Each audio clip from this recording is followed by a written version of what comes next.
Oke guys, jumpa lagi di channel Alim Suzuki. Kali ini saya mau membahas masalah part of engine atau komponen-komponen dari mesin. Terutama ini membahas masalah mesin pada mobil ya. Oke, bagi Anda yang masih duduk di bangku SMK, Anda bisa menyimak materi ini. Oke, di sini akan saya bahas masalah nama komponen dan fungsi, mungkin jenis-jenisnya ya. Oke, langsung saja ya. Komponen yang pertama ini adalah yang A adalah rocker arm. Ini adalah rocker arm atau sering disebut dengan pelatuk ya. Kemudian yang B ini adalah valve spring atau sering disebut dengan pegas katup ya. Kemudian yang C ini adalah cylinder head ya. Ini adalah cylinder head atau kepala silinder. Kemudian D ini adalah valve atau katup ya. Kemudian E ini adalah silinder dan F adalah engine block. Ini adalah yang F ini adalah engine block ya, atau blok dari mesin. Dan G ini adalah piston ya, piston. Dan di bawah piston H ini ada namanya connecting rod atau sering disebut dengan poros engkol ya. Ini batang torak ya. Dan batang torak ini terhubung dengan bawahnya yang I adalah crankshaft atau poros engkol ya. Ini adalah poros engkol. Dan pada poros engkol itu terhubung dengan J ini ya. J adalah crankshaft timing gear ya. Jadi gear timing ya, gear timing. Kemudian gear timing ini terhubung dengan K ini, camshaft timing gear ya, atau gear untuk poros noken asnya ya. Kemudian pada camshaft timing gear itu terpasang camshaft ya. Jadi ini poros nok atau camshaft, dan pada poros nok atau camshaft itu terdapat M ya. M ini adalah nokennya ya, noknya. Dan nok ini nanti dia akan menekan ini yang N ini ya. N adalah cam follower atau pengikut nok. Kemudian di atas follower ada nih pushrod ya. Oh, ini pushrod, jadi pushrod atau batang pendorong.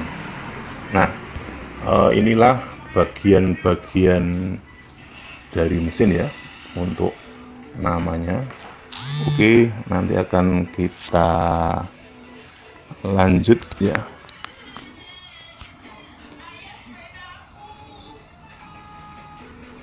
Kita lanjutkan materi untuk identifikasi komponen-komponen mesin ya. Sekarang kita pelajari fungsi dari komponen-komponen mesin. Oke, yang pertama ini adalah silinder blok ya, silinder blok. Nah, di silinder blok itu terdapat ini, kalau kita perhatikan, silinder bor atau lubang untuk menempatkan silinder. Kemudian ada lubang-lubang saluran air namanya water jacket. Kemudian di sini juga sebagai tempat untuk poros engkol atau crankshaft ya. Dan ini ada rangka atau rib ya, untuk memperkuat blok silinder ya. Oke, fungsi dari blok silinder sendiri adalah sebagai tempat gerakan piston untuk menghasilkan daya.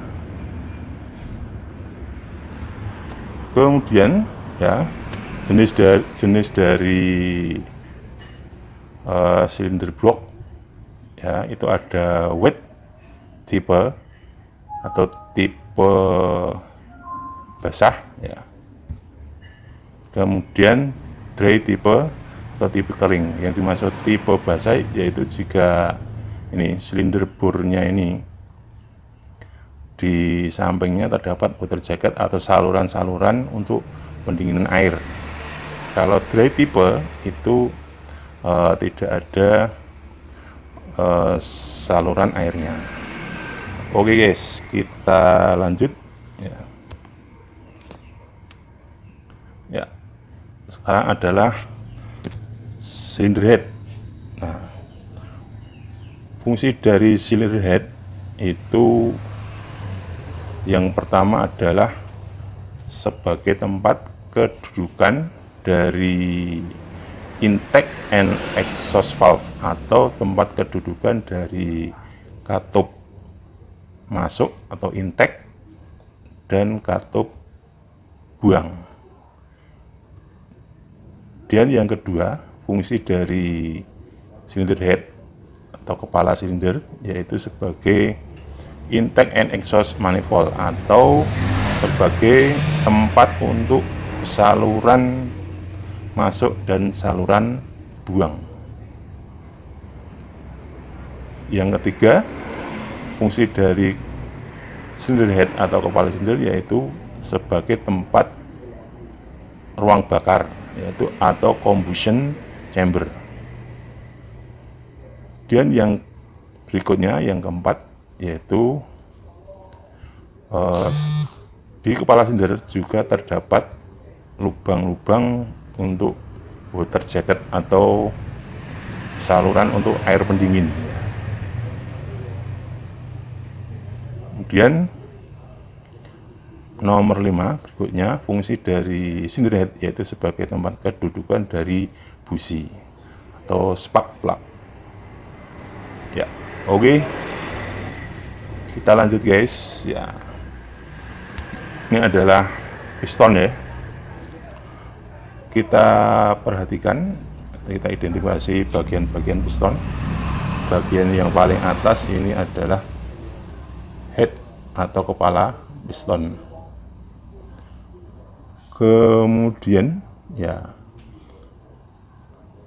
di bagian piston itu ada alur atau groove sebagai tempat ring ya, yaitu ada compression ring groove.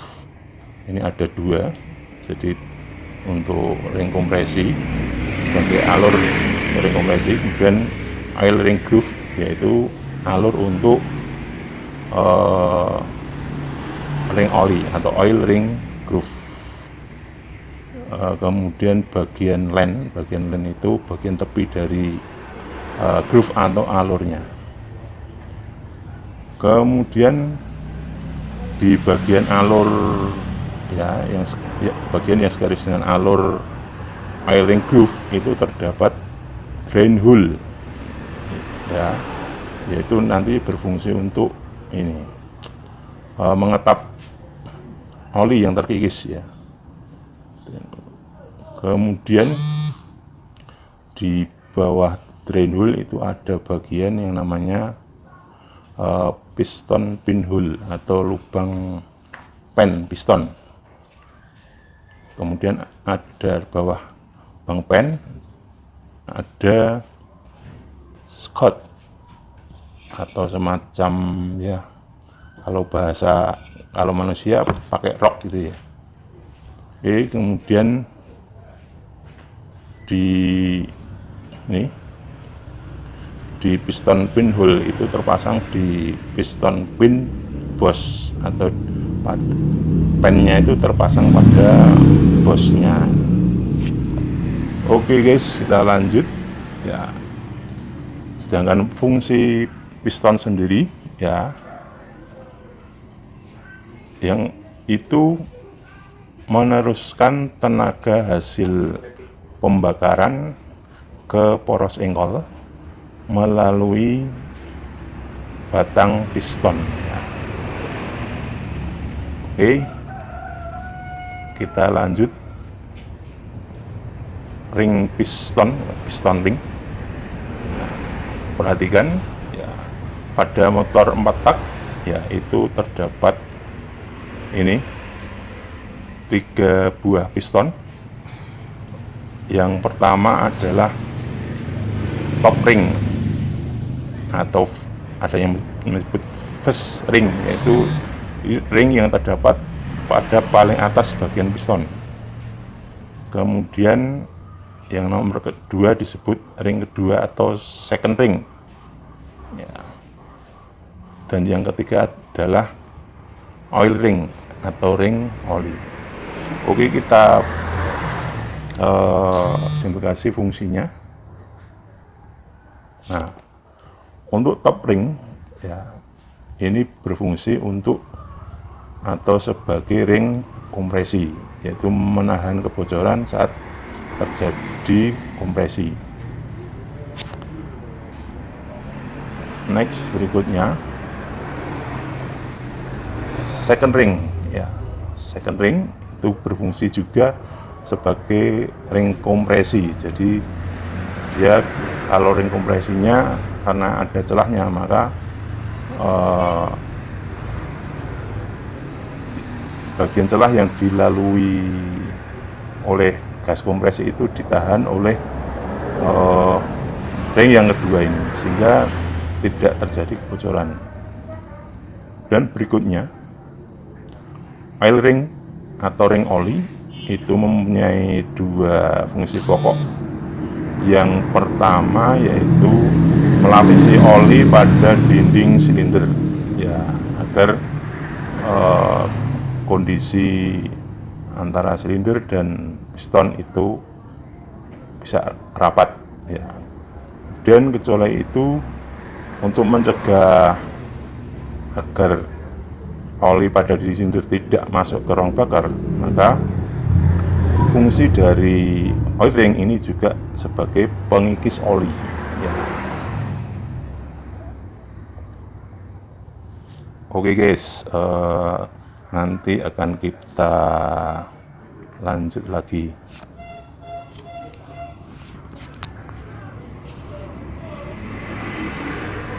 Oke guys, kita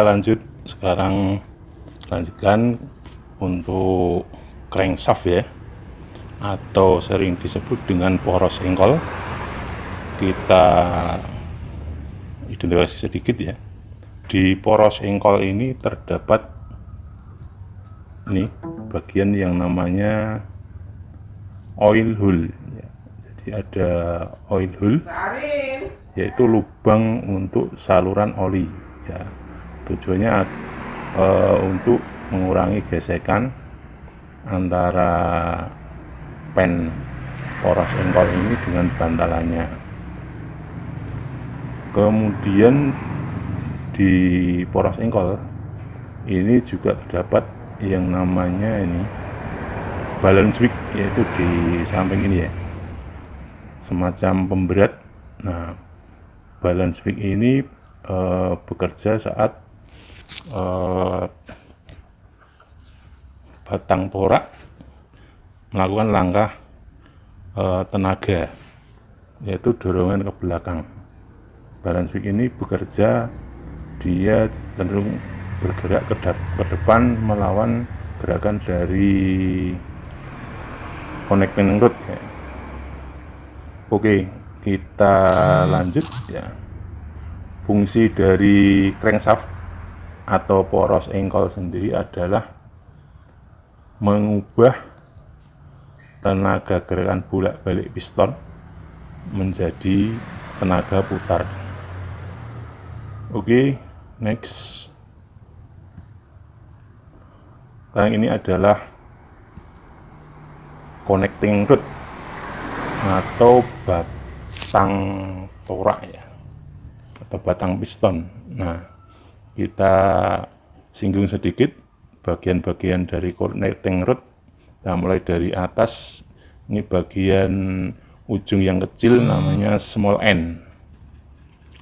Pada small end itu terpasang bushing atau bos ya, dimana di dalam bos itu nanti akan terpasang ini piston pin atau pena piston.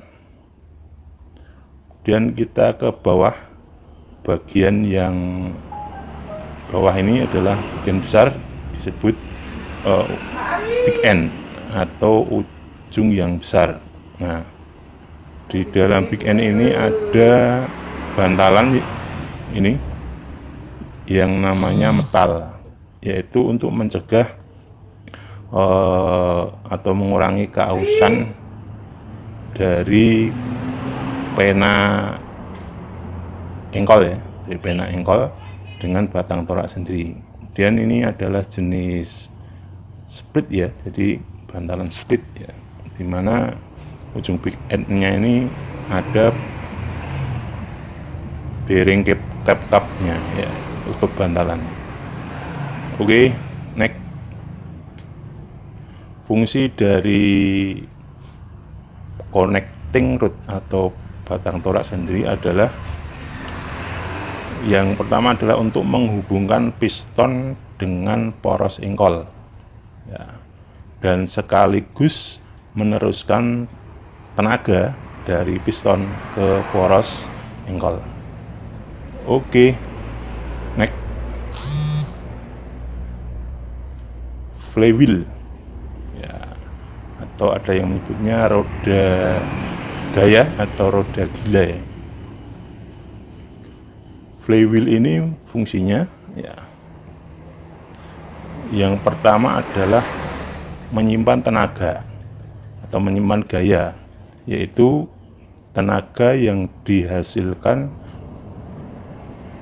mesin ketika terjadi langkah tenaga ya. Jadi saat langkah tenaga,